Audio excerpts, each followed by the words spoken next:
welcome back. While discussing the latest developments surrounding the growing controversy of missing Chinese tennis superstar Peng Shuai, who has not been seen in public ever since she accused a former member of the Communist Party's ruling standing committee of sexual assault, CNN had a video box to display the live feed that is broadcast to Chinese audiences in the mainland. It was cut off live on air and replaced with color bars. Take a look at this. You can see what happened. This is what was actually shown. So they were talking about this story, but they included the live feed of what is broadcast from CNN inside China, and the Chinese Communist Party did this. Well, I want to explain to our viewers what's happening on our screen right now, because underneath your face, they can see a box, which is the actual live feed of this broadcast in China, but it's all color bars. And it went to color bars the minute you started talking. So what's going on here?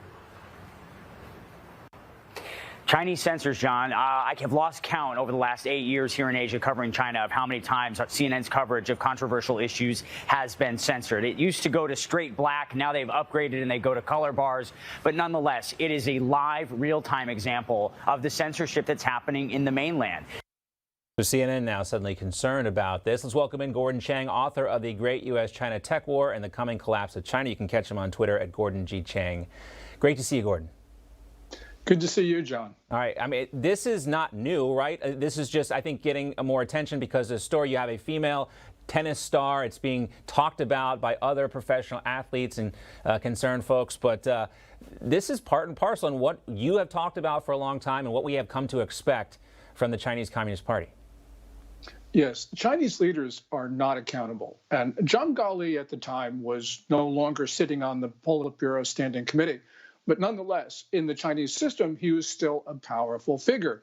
And from Peng's account on November 2 and Weibo, which is the Chinese version of Twitter, you had her talk about the rape because she's talked about no consent. And what makes this even more disgusting, if it could be, is that Zhang's wife stood outside the door to guard it while her husband raped Peng.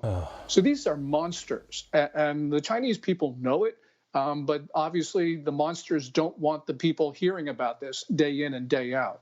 And she had to know she was going to face some reprisals if she, in fact, did come public with this story, right, Gordon? Yes, and she has got to be one of the bravest people in the world because she knew that the full weight of the regime would come down on her, which it has. And she is still, I believe, under strict, close scrutiny. From a number of indications, even though there have been these propaganda videos of her at a Beijing restaurant, also at a tennis tournament. Nonetheless, these have been staged and they are meant to convince the world that she's safe, which means, of course, she's not. And we've seen this several other times. We talked about this with a popular Chinese actress. We talked about this with Jack Ma. The second you step out of line and you're a public figure in China, they disappear you. Yes, and there's been a number of these disappearances. This has always been true, but it's been especially true under Xi Jinping over the last 18 months. And this recent wave of disappearances started with the Wuhan outbreak, where you had two extremely brave journalists, one who's now close to death, were disappeared because of their reporting about what was going on in Wuhan.